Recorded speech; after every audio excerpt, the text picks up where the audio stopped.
इससे पहले हम विद्युत विभव को डिफाइन कर चुके हैं, जिसमें हमने देखा कि एकांक धनावेश को अनंत से विद्युत क्षेत्र के किसी बिंदु तक लाने में जो कार्य करना पड़ता है उसे हमने विद्युत विभव का नाम दिया। अब हम यहाँ पर ज्ञात करेंगे कि आखिर बिंदु आवेश के कारण विद्युत विभव का मान कितना होगा। तो इसे ज्ञात करने के लिए आइए हम इस डायग्राम पर कंसंट्रेट करते हैं।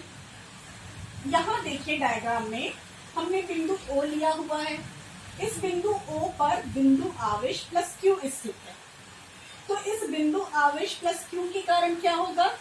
ऑब्वियसली इसके कारण इसके चारों ओर विद्युत क्षेत्र डेवलप हो जाएगा, जिसकी दिशा क्या होगी?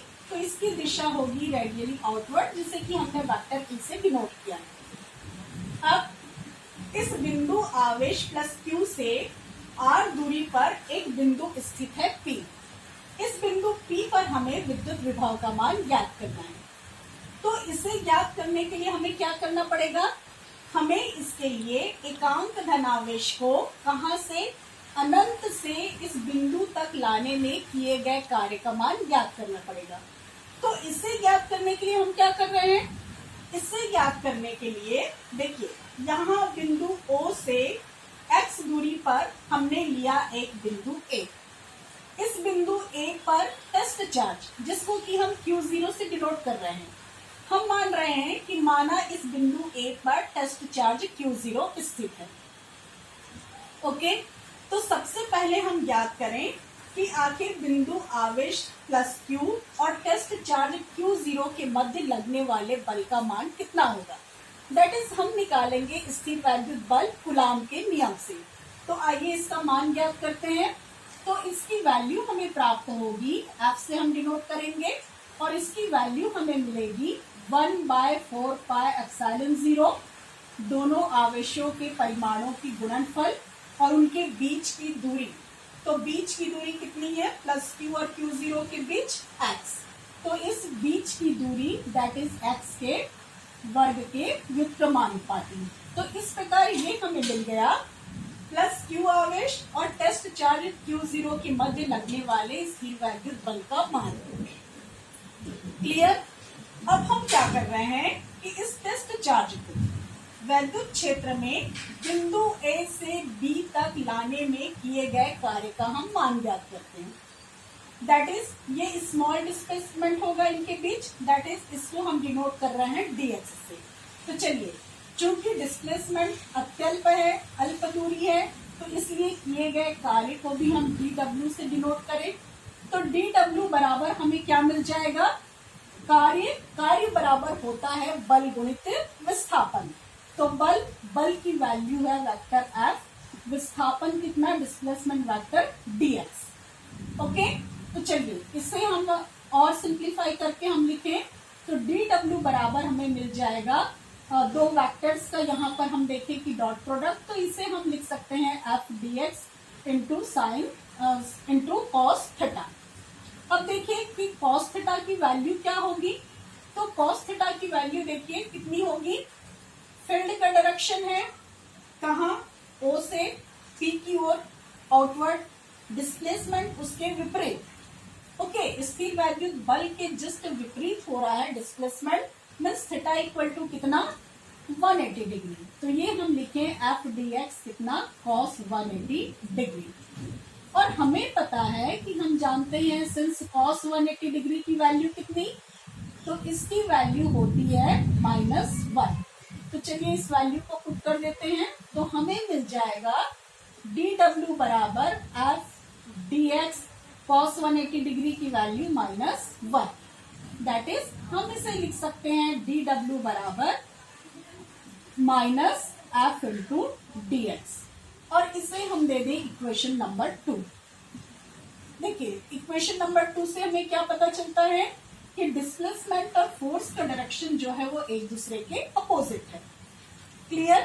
तो ये तो हमने क्या निकाला कि टेस्ट चार्ज को A से B तक लाने में किए गए कार्य का मान। अब चलिए हम क्या करें कि यदि टेस्ट चार्ज को कहां से? अनंत से कहां पर? विद्युत क्षेत्र के बिंदु P तक लाने में किए गए कार्य का मान। तो इसके लिए क्या करना पड़ेगा?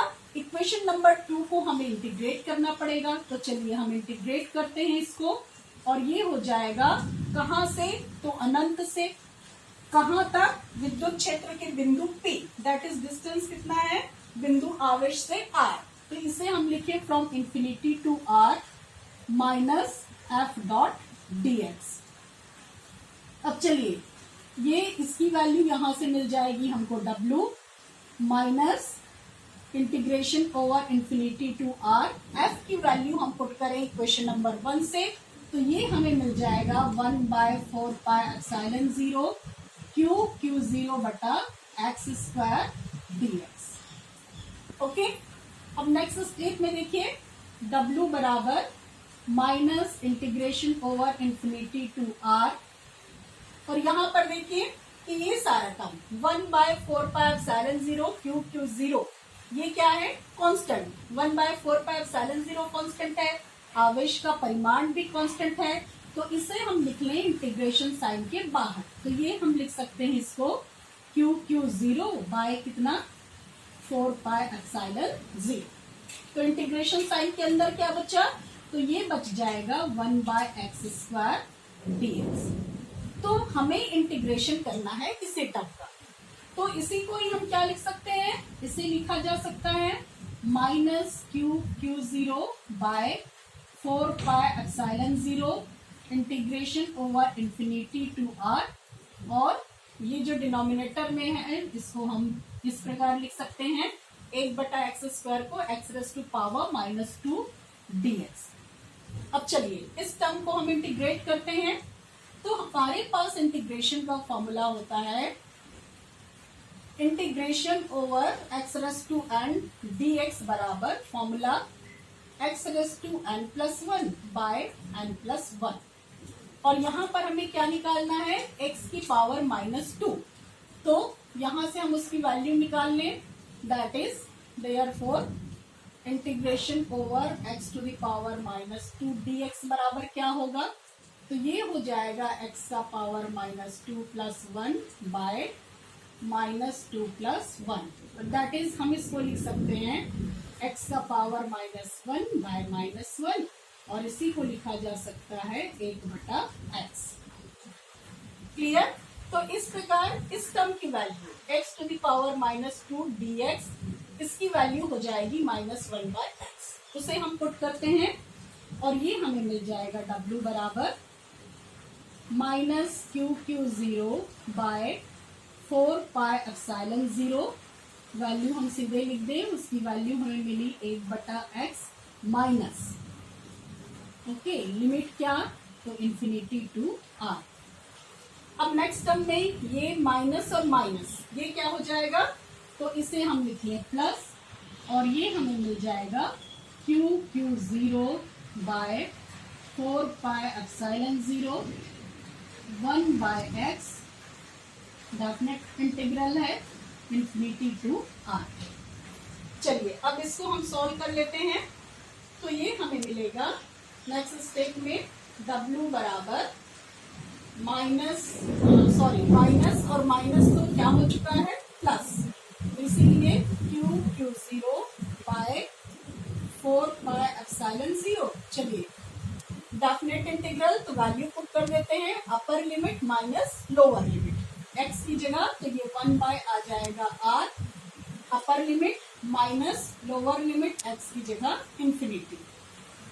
अब देखिए यहाँ पर 1/इंफिनिटी की वैल्यू होती है 0, तो इस वैल्यू को हम पुट कर देते हैं, तो W बराबर हमें मिल जाएगा Q0 by 4 pi epsilon 0 into ये क्या है 0, तो केवल क्या बचा 1/R, दैट इज इसी को हम रीअरेंज करके लिख लें, तो 1/4 पाई एप्सिलॉन 0 Q0 बाय R, इसे हम दे दें इक्वेशन नंबर 3। तो इस प्रकार ये वैल्यू हमें प्राप्त हुई किसकी, कि टेस्ट चार्ज Q0 को अनंत से बिंदु P तक लाने में किए गए कार्य का मान। अब हमें निकालना क्या है, हमें विद्युत विभव का मान ज्ञात करना है। तो विद्युत विभव की क्या परिभाषा होती है, कि एकांक धनावेश को अनंत से विद्युत क्षेत्र के किसी बिंदु तक लाने में किया गया कार्य, दैट इज V बराबर कितना, तो यहाँ पर W बाय QZ। क्लियर। तो इस समीकरण में या इस सूत्र में समीकरण 3 से मान रखने पर तो हमें मिल जाएगा विभव बराबर W की वैल्यू कितनी मिली है, तो 1/4πε0 इंटू Q0 बाय R, और ये वाला into 1/Q0 bye Q0 means ये हमने लिखा इंटू 1/Q0। नेक्स्ट स्टेप में आप देख रहे हैं Q0 कैंसल आउट हो जाएगा। तो इस प्रकार हमें मिल जाता है बिंदु आवेश के कारण विभव V बराबर 1/4πε0 इंटू Q/R। क्लियर। तो ये इक्वेशन होता है या ये फॉर्मूला है किसके लिए, बिंदु आवेश के कारण विभव के लिए। और इसका यूनिट क्या होगा, तो इसका यूनिट होगा वोल्ट, और इसे हम दे दें इक्वेशन नंबर 4। ओके। अब देखिए इस समीकरण से या इस सूत्र से हमें क्या ज्ञात होता है, तो यहाँ से हमें ज्ञात हो रहा है कि जो विद्युत विभव है ये इनवर्सली प्रोपोर्शनल होता है डिस्टेंस के। ठीक। अब चलिए इनके बीच हम ग्राफ प्लॉट कर लें। तो देखिए यहाँ पर कर लेते हैं, एक्स एक्सिस में यदि हम लें डिस्प्लेसमेंट R और y एक्सिस में यदि हम ले लें पोटेंशियल, दैट इज पोटेंशियल और दूरी के बीच ग्राफ, तो ये हमें इस प्रकार मिलेगा। क्लियर। तो इस प्रकार हमें ज्ञात करना है बिंदु आवेश के कारण विभव का मान, और ये आपका फॉर्मूला हो जाता है कि V बराबर 1/4πε0 इंटू Q/R। Thank you.